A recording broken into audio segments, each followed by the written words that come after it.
Hi, I wanted to tell you the story about how I stopped living for other people. This leads me back to last year.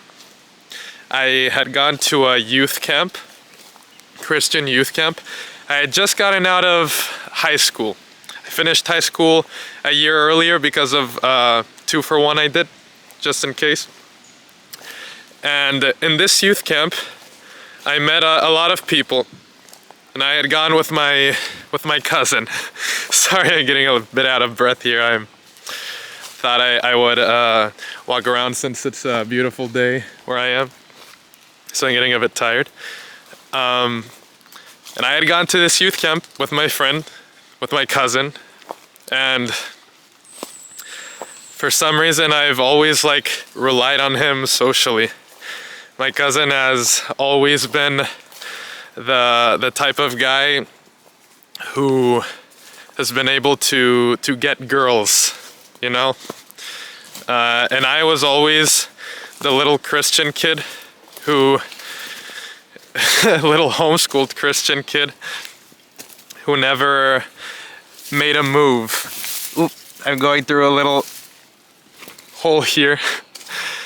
And that made me a little bit resentful, but also admire my cousin, because he had the ability to be with any girl he wanted, pretty much. And I met one girl at the end of the camp that I talked to a little bit, and I think we connected a little. And then a month passed after the camp. I commented something on an Instagram note, I think, and then we started talking, and we talked for 2 months straight. And I decided to go to her church, which was about an hour away. And I saw her. We talked even more. We started talking even more. And I remember I thought that she looked pretty when I saw her in Santiago. Well, in the city where she lived. And I started to like her a little.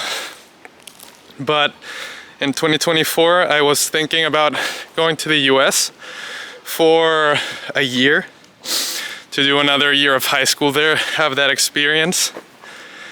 And I didn't want to make a move with this girl because I didn't know about the future.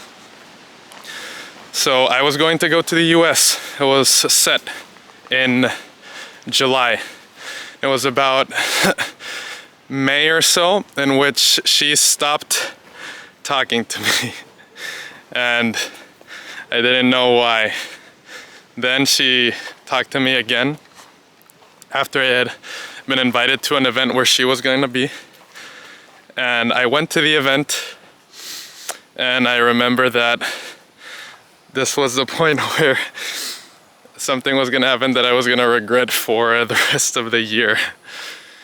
And I saw her lots of times from afar, and I didn't do anything. And I ended up leaving and not saying anything to her. And then I wrote to her saying that I couldn't say hi to her because I had to leave, which was true in part. I could have gone, but I didn't want to tell my parents to hold on a second. And then she said it's okay. And then I talked to her about something else, and she didn't answer. And I think I kind of realized that I had maybe messed up. And I felt awful. The rest of the year, I regretted that moment. Well, the culmination of moments that I didn't have the courage to do anything. And in thinking about that, I thought that I could maybe still have a chance. Or something, I don't know. And I asked my parents to not go to the US, that I would stay in Chile. And I ended up staying and I had no girl. So it was kind of a waste, but it turned out good. But the thing is that I missed out on going to the US because I wanted to have a chance with a girl who I didn't even have the courage to say anything to. I don't even think she was the one for me. But for about a year, I regretted that moment. There were nights when, you know, you think back on a moment and you get shivers. You say, "Oh, why did I do that? Oh, that's so cringe." I I was like that for about a year.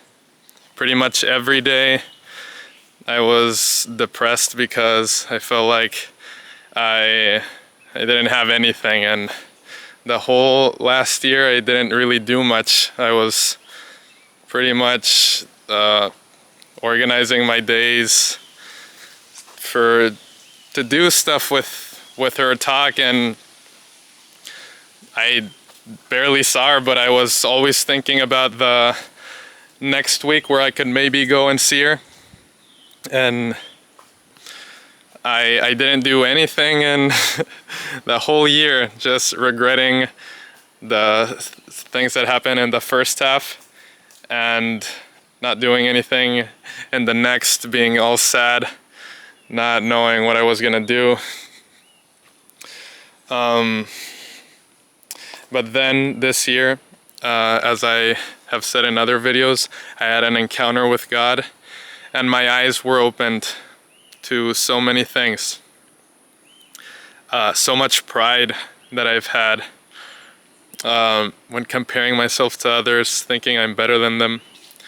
Hypocrisy I've had, judging other people, laziness, disobedience, many things. And that's where I found my purpose, which I believe is to teach. I teach English classes, and my main calling, I'd say, is reaching people. And that's why I'm talking to you right now, because I felt like God called me to, and because I've been in your shoes. I've been there, but He trusts me. And I want to tell you about the experiences I've had, what I've learned. And what I've learned is that we can't live our lives for others. That's the main thing. We have to live our lives for God and what He wants us to do. Getting a girl, getting a family, making a lot of money, that's the side stuff. We usually focus on that first and leave whatever else is left for God, which is barely nothing usually. Maybe Sundays, maybe some church activity, but we're not really doing what we're called to personally. Because you have a talent, you have a great talent. Maybe you have more than one talent. Maybe you have 5, maybe you have 1.